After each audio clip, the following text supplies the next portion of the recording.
معتز كان داخل القسم، معه واحد دخله القسم وقال: حسن، يكشف عليه يشوف عليه حاجه ولا لا، بس شكله كان متضايق. ما اهتمتش، بس لما بصيت للشخص ده شخص هادي ومستكين ومبتسم، وتحس أنه بيقولنا أنتوا بتعملوا إيه يا ولاد كلب، وهو عمال يضحك. بقلم إلهام أحمد نيروزونيار.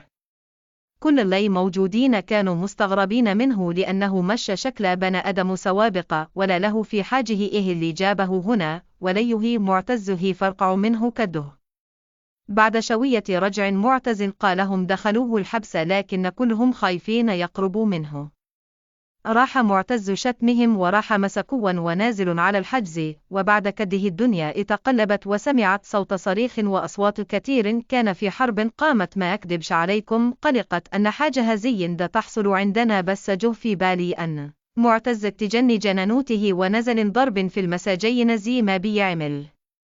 لكنت تفاجأت بالعساكر طالعة تجرى من تحت وبيقولوا الحق يا طلعت به الحق، معتز به هيموت تحت، ومعظم العساكر طالعين متخرشمين.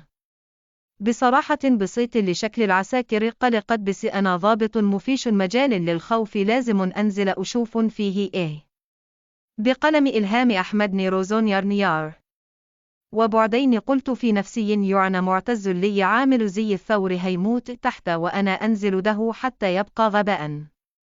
شخط في العساكر ومرتهم ينزل يوقف المهزلة ده، بس كانوا خايفين ينزلوا ومش راضين يقولوا فيه إيه. المهم وأنا برغا مع العساكر الصوت هدى خالص. أخذت العساكر ونزلت علشان أشوف في إيه. لقيت معتز متخرشم ومغم عليه على جنب، والمساكين كلهم متخرشمين وقاعدين على جنب مؤدبين، مش طالع لهم صوت، بس حرفيا كأن داس عليهم قطر. أمرت العساكر ياخدوا معتز يودوا المستشفى، وكملت أنا ودخلت الزنزانة.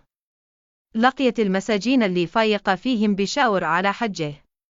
لما بصيت للحاجه ده لقيت الشخص اللي معتز كان نازل به الزنزانه قاعد على جنب هادي، وفحاله مالوش دعوة بحد.